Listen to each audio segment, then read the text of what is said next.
found a picture that looked like him that was a sex offender. And I was like, are you 100%?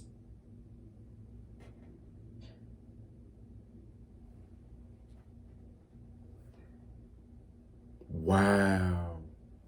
That's crazy.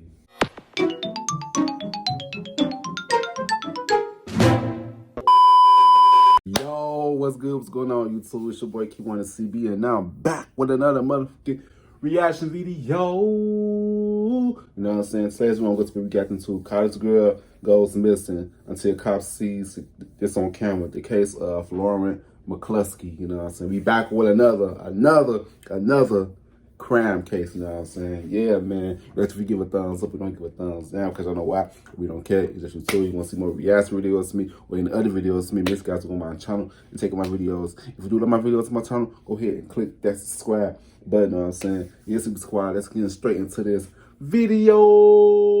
Let's get it. All right, full screen. Let's get it. Pay attention to the man in the Deadpool costume. Why the fuck you got Deadpool costume anyway? College campus parking lot in broad what he got in his hair? Head? Oh, that's a bad. This student, 21-year-old Lauren Mccluskey, and on October 22nd, 2018, Lauren disappeared without a trace. October 13, just 9 days earlier, Lauren walked into the campus police department and reported that she had been receiving threatening text messages from unknown numbers. In the following week, she called the cops a total of 14 times, but no one believed her. Wow. October 9th, 10 days before the man was seen in the parking lot, security cameras from the university captured Lauren meeting with her boyfriend, Sean Fields. According to her roommate, she was planning to break up with him that very same day. The problem is, he the one that killed her. Sean Fields is not his real name. The circumstances surrounding Lauren's disappearance would remain a mystery if it wasn't for the clues she left behind. She made sure someone would find out the truth about what happened to her and expose the man in the Deadpool costume. Okay, he built like the man. That was him. Very skilled at getting what he wanted. Someone who you shouldn't believe a word of what they say. The year is 2013. Lauren lives with her two loving parents, Matthew and Jill, in the small town of Pullman, Washington. She has a happy childhood, doing well in school, and has many close friends. She was the kind of friend that you could rely on. It wouldn't matter the time or the day. If you needed someone to talk to, Lauren. I'm that friend, y'all. People call me any time of the day. I'm answering that phone. She was incredibly I don't call people though. Agile, impressing her parents from an early age. Lauren is just athletic from the very beginning. She could climb trees at 2 years old. Damn, climbing trees. Okay, skill. She was pure determination. With her parents' encouragement, Lauren pursued her love for sports, quickly discovering a talent for track and field. At only 10 years old, she earned second place at the USA I love running track. And by the end of high school, the University of Utah recognized her excellence and granted her a scholarship. It's now September 2015. Lauren and her parents arrive at the vibrant Salt Lake City campus, home to over 20,000 students. Her parents are anxious about leaving their only daughter at college, hundreds of miles from her small town. Wow. Lauren's confidence and maturity help her quickly make new friendships, including her new best friend, Alex. We were roommates our freshman year, and we became instant friends. For the next 3 years, Lauren continued to excel in everything she did. She was dedicated and determined, focused on her studies, track events, and of course, spending time with her many close friends. Her eyes lit up when she talked. Super smart. She got very beautiful eyes. She was a comedian. She's also a dancer. She did extremely well. She was very excited about graduating. But on the night of September 1st, 2018, Lauren's life would change forever. It's the start of her final year of college, and Lauren, having recently turned 21, decides to go out on the weekend for a fun night with her best friend, Alex. It's Saturday night. Downtown Salt Lake City is bustling with nightlife as students fill the streets and bars. Lauren and Alex arrive at the entrance of the London Bell, a popular bar in Salt Lake City, known for their live music and dancing, and conveniently, only 15 minutes away from their dorm. Before entering, they're stopped by the bouncer, a friendly and charismatic man, standing over 6 feet tall. He greets the two young women with a smile and introduces himself as Sean Fields. He's a nice-looking man, too. I remember him being very huge, very big muscles. Throughout the night, he would come back and pass through and stop and talk to us a few times. It's now midnight, and after a full evening of fun, the girls decide it's time to head home to get a good night's sleep, as they both have studying to do the next day. Lauren walks toward the bar's exit when suddenly there's a hand on her shoulder. It's the man she's been sharing glances with all evening, the handsome bouncer, Sean. They chat for a bit more, and before saying their goodbyes, he asks her out. She gave him her number and they made plans to go on a date later that day. It's now September 2nd. Lauren gets ready for her first date with Sean. In her life, Lauren has never had a serious boyfriend, and so far, Sean is ticking all the boxes. He's considerate, friendly, attentive, and they both bond over their... Hey, I'm not gonna lie, that's how they be, man. People's not gonna show you their true selves at the beginning. Hell nah, so you gotta know, we gotta be friends for at least a year. I wanna see who you are as a person. Hell nah, cause they be nice, ha, sweet and nice at the beginning, but once they start to get comfortable, they go slowly show you who they really are. So ladies and gentlemen out there, be careful on who you invite into your life, bro. Seriously, that's the video. College life, since he's a student as well, majoring in computer science. Although he's a bit older than her, at 28 years old, Lauren feels safe and happy with him. At the end of the date, the young college student goes back home with a smile on her face. Sean is everything she could hope for, a gentle and dedicated student, but also an independent man with a part-time job of his own. It sounded sort of old-fashioned, the way that he was paying attention to her. He took her out for dinner and bought her flowers and asked her to be his girlfriend. She clearly seemed very happy about her relationship. It started off really good, like a fairy tale. But soon, Lauren's close friends notice unusual behavior in the new romantic relationship, which suggests it isn't as rosy and loving as it first seemed. She said he told me to wear a t-shirt and jeans, so that's why I'm wearing this. Her friends become concerned, noticing the independent Lauren they know and love now seems to be questioning her every decision. The affection and devotion Sean gives her now looks much more like obsessive and controlling behavior. He constantly harasses Lauren over texts and calls, and she would always answer, seemingly fearful of what would happen if she didn't. Why do you have to answer your phone when that person calls? And she's like, they really want me to answer my phone right away because they just want to make sure we're an app. See, he was insecure. He was a very insecure person, bro. You need to watch out for people like that, bro. People like that, they never had authority in their life, bro. So they think that's going to control anything, bro. That's how you want to respect you, bro. If you feel like she not respecting you, just leave her alone, bro. Seriously, bro. You know what I'm saying? Like, bro, what? What's this video? He insecure. People like that insecure to get the best of them. After just a few weeks into the relationship, Sean now spends all of his time with Lauren, basically living with her on campus. He makes friends with other students in her dorm, and with these connections, he can freely move through her building without a key card. Lauren becomes more and more withdrawn, always exhausted, and her friends notice she isn't acting like herself anymore. We noticed she was tired. She seemed stressed. You could tell, at least physically in her face, that she was going through emotionally a lot with the relationship. This See, your friends know. Really not good for her.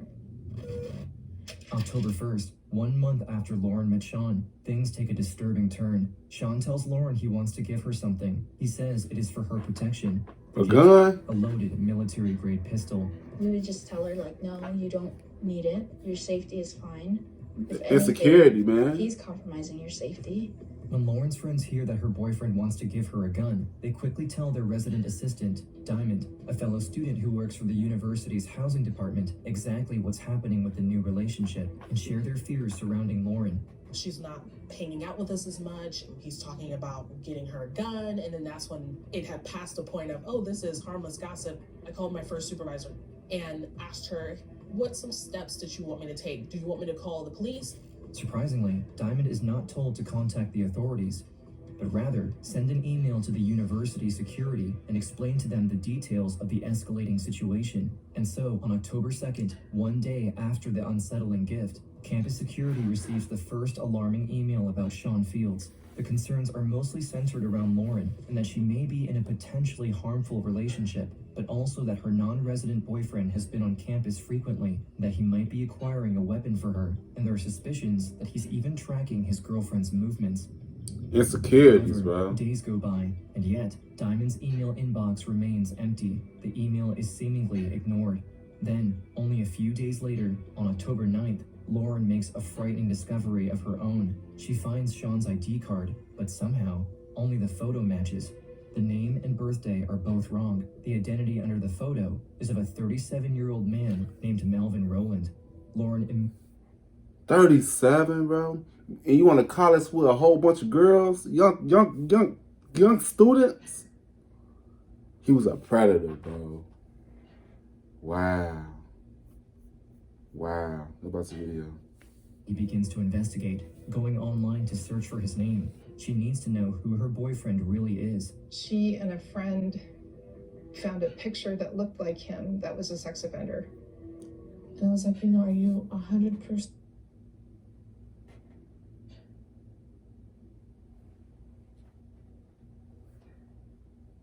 Wow.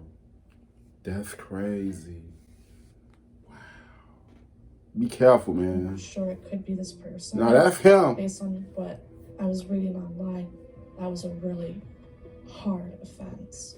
Lauren discovers that the name Sean Fields doesn't exist at all, but Melvin Rowland is a real person with an alarming police record. Second and third degree felonies, including enticing a minor over the internet, attempted forcible sexual abuse, and repeated parole violations, landing him back in prison multiple times. Through her quick internet search, Lauren even learns that her boyfriend is currently on parole. We were coming up with like a plan for how she should break up with him. It's late in the evening on October 9th. I feel Lauren bad for her. anticipates Melvin as he's arriving at her dorm any minute. She now knows about his criminal history and wants to end the relationship as soon as possible. Late at night, he enters her dorm room, and Lauren summons all her courage to confront him, telling him all the information she has learned. Melvin's whole personality shifts, becoming extremely resistant and aggressive. He denies all his past acts. So, nah. We know where she messed up at? Confronting him about that, you know what I'm saying? She should have kept that stuff low, you know what I'm saying? She should have at least set him up. Set him up, I don't give a fuck. Set that motherfucker up, you know what I'm saying? And make sure she has some people around her that was gonna protect her. If that's the case, he act out, you know what I'm saying? That's what she should have did, you know what I'm saying? Instead of just confronting him about his accusation, his past history, you know what I'm saying, alone, you know what I'm saying? Yeah, man, yeah, that's the video. But Lauren knows he's lying and remains persistent that their relationship is over. After hours of Lauren pleading with Melvin, he finally leaves. October 10th, the next day, Lauren, now broken up with her boyfriend, believes he's out of her life for good. Yeah, but that would be far from the truth. She started getting a lot of texts. Many unknown numbers begin messaging Lauren's phone, identifying themselves as Melvin's friends. Each text becomes more alarming than the last, and Lauren, unsure what to do, responds to them, telling them to stop messaging her, blocking the numbers. But more and more new callers keep harassing her, and Lauren responds again, threatening to contact the police if they continue. But unfortunately, the messages only get worse. Although the numbers are unknown, she notices many spelling mistakes and grammatical errors, which are oddly similar to that of Melvin's past messages. One particularly concerning text said that Melvin has just died in a fatal car accident and insists Lauren must attend his funeral. On October 12th at 4:23 p.m., 3 days after the breakup, Lauren calls the campus police department, scared that she may be in danger. I've been getting these texts from these numbers of different people. They were saying that he was in the hospital, that he passed away. Man, that's him trying to lure you back in so he can do something to you. You see, that's a form of narcissism. Narcissism. But on the serious note, for real though, that's how they trying to get you back in so you can feel bad for them, so they could just grab you and just do what the hell they want to do to you. You know what I'm saying? Yeah, man, that's just crazy, bro. You gotta be careful about people out there. They want you to feel bad about the decision that you made, bro. Man, and play that victim shit. Narcissist. About asking if I wanted to go to his funeral, and I think they're trying to lure me somewhere. All right. I swear, There you go. Girl. That's why I said they're trying to get you. Yeah, she was spot on with that. You know what I'm saying? That's the video. Mr. Officer, to give you a call. Is that okay? Yeah, sounds good. But no one calls Lauren back. Days go by, and police haven't even provided an update. They never do. And texts continue to escalate. At that point, she had already contacted campus police, which was like, you have to go in person. Saturday, October 13th, we headed to the police department. We went inside. I felt like they weren't taking it seriously. They wasn't. He's a sex offender. He went to jail. And I actually had to Google it myself and hand my phone over to him. I do remember them saying, it's a scam, it's probably a scam.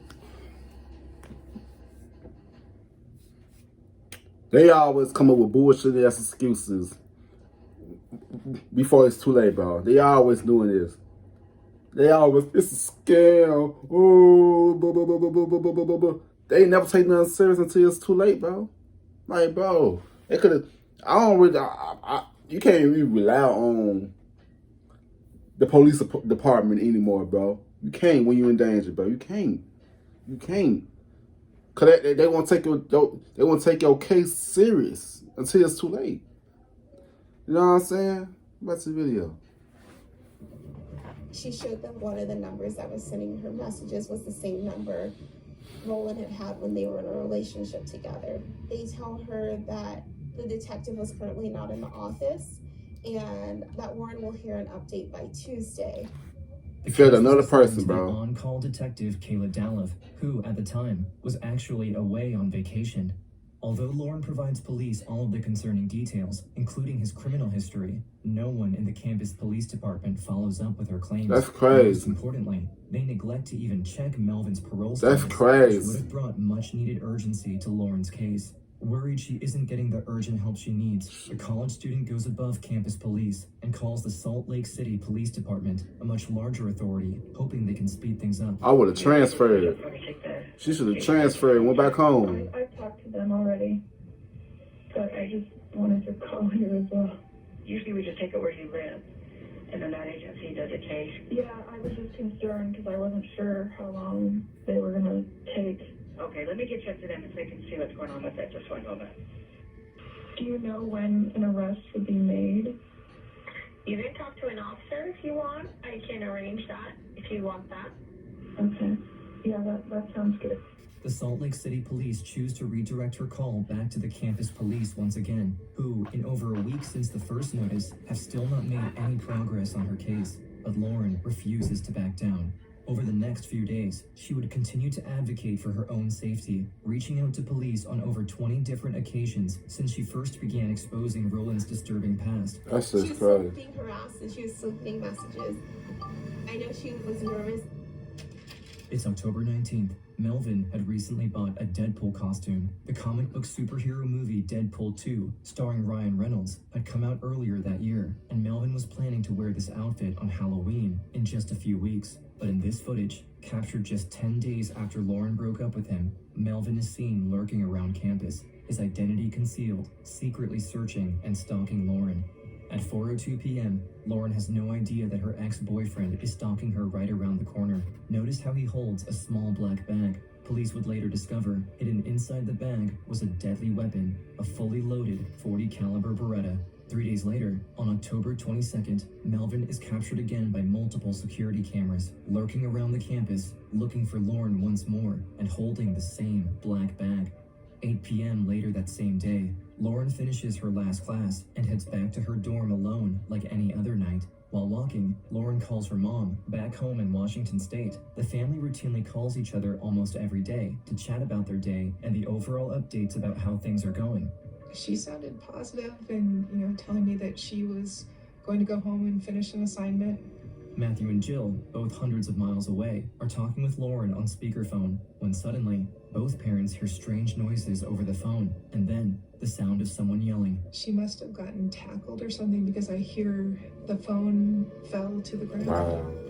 We were yelling, Lauren, Lauren. I kept calling for her and she didn't answer. I knew that her life was in danger at that time. I took the landline and dialed 911. Can you just imagine what the parents was going through, and they child in danger, and they miles away in a whole different state, bro? Can you just imagine, bro? Like, bro, what the man? That stuff is crazy, man. Watch the video. That's a parent's right nightmare. Was talking to her mom. It sounded like someone might have been grabbing her or something. We were scrambling, trying to figure out where she might be. All units, attempt to locate the suspect involved in possible kidnapping. The victim is Lauren Mccluskey. Police, after weeks of Lauren's calls, finally take the case seriously. It just pissed me off. Like, Desperately look for the missing young woman, searching the area as fast as possible, but nothing turns up. Lauren's parents keep calling the police. Everyone is now on the lookout for Lauren. At that moment, police might have just received their first lead when authorities get a phone call from a student who found something while walking through the campus. Hi, I just found a whole bunch of stuff spread out all over the ground, and the phone attached this call. I picked it up. Where is that backpack out? Can you get a location for me? Police find Lauren's personal belongings scattered all over the ground, but she's still nowhere to be found. Dozens of cop cars and police dogs surround the area, setting up a perimeter. Worried students across the campus start asking questions. No answers, what were they looking for? What was going on? There's multiple calls from students wondering what they want students to do. The campus staff issues a shelter-in-place alert and releases a description of the prime suspect, Melvin Rowland. A manhunt begins. Police broadcast his face on television, hoping someone will recognize him. The clock is ticking, and Lauren is still nowhere to be found. Confirmed that my daughter, Lauren Mccluskey, was missing. We do have officers on scene handling right now. We're actively looking for her. We're doing everything we can to track her down. Finally, police review the security cameras and notice a man matching Melvin's description heading away from the college grounds. At 8:21 p.m., Roland is seen leaving the campus parking lot on foot. He proceeded to walk to a nearby light rail station before getting picked up by a driver. Hours go by, and police have no idea where he is or what he's doing, until, later that night, a terrified woman contacts law enforcement, telling them she recognizes the man wanted on the television. I saw the picture of this guy, and then I saw that he may have been picked up in a silver Sonata, which is like a description of my car. I saw the picture, but the name isn't the same, or the age. The woman tells police that Melvin, who once again assumed a different identity, went out with her that evening. She says they had met through an online dating app, and she had agreed to pick him up at the train station before going out to dinner and spending time at her place. He took a shower at her home and then left after midnight. An hour later, 1 a.m., Melvin is spotted by a police officer walking near 200 East and 500 South in downtown Salt Lake City. I have officers chasing your suspect on the shooting. He is in foot pursuit right now. Melvin runs down the sidewalk, evading police. The officers close in on him, but he slips away, breaking into a nearby church and barricading himself inside. The neighborhood is locked down, and no one knows what to expect next. And then, without warning, gunshots echo loudly. Police must act now. They force their way in through the large wooden doors, guns raised. Once inside, they find Melvin Rowland's lifeless body. Oh, wow. You killed yourself, you fucking coward, bro. You coward. He has a gunshot wound self-inflicted. Coward. While police were on the hunt for Melvin, they were simultaneously looking for Lauren. They found her belongings and searched.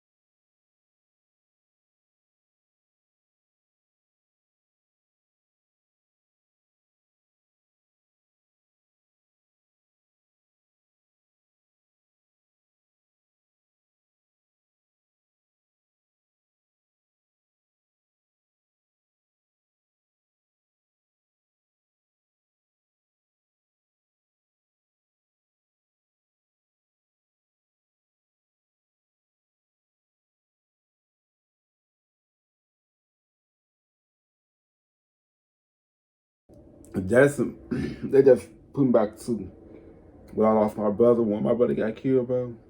Yeah, it does. It's different when you receive a phone call like that, bro. Man, woo, man, man. Lauren had been shot. I just remember going outside, just screaming in the stars and just hoping. I hope you didn't suffer, Lauren, and that you weren't in pain. Lauren's parents and her friends are in disbelief. The whole school community is in a state of shock. Days after her passing, the school holds a vigil to grieve the loss of Lauren. She was an amazing, genuine, and caring person. And she would be really missed. Matt and Jill Mccluskey are in disbelief at how the campus police department could have overlooked their daughter's repeated pleas for help. Pleas that seemed to go unheard. Facing widespread criticism, the university holds a controversial press conference where the president states that there was nothing the campus security could have done to prevent Lauren's tragedy. This report does not offer us a reason to believe that this tragedy could have been prevented. I was shocked that she would say that. I just felt sick to my stomach. These parents lost their kid. She is gone, and you have the audacity to try to cover your ass. Right, like, Number of times that she was trying to she was calling them when in fact it should have just been one phone call. Exactly, bro. The university's response and driven they to never take nothing like serious. this ever happens again. The parents file a lawsuit against the university. I would have did the same thing, bro. To protect their daughter and hoping to reform the university and create positive change in her name. I do not want to be in this world without Lauren, but being stuck here, I have no choice but to try to make this world better. Man, you lost your only daughter, bro. The Lauren Mccluskey Foundation, with a mission to bring campus reform and enhance the security of students across the world. All the proceeds of this settlement will go to the Lauren Mccluskey Foundation. It will make the world better and make the students across the country much safer. This tragedy has sparked an incredible movement that's captivated communities across the nation. You can see some of the signs left by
Man, bro, that stuff is crazy, bro. Like that stuff could have been fucking prevented if y'all would have answered the first time, bro. She'll still be here, bro. Like, come on now. That stuff be tripping me out, bro. That stuff be tripping me out sometimes. But yeah, man, I want to hear you guys' opinions and thoughts about this whole situation. Yeah, I'll see you guys in the next video. I said the next video. The next video. All right, y'all. Peace out. Rock you in your face, stab your brain with your nose.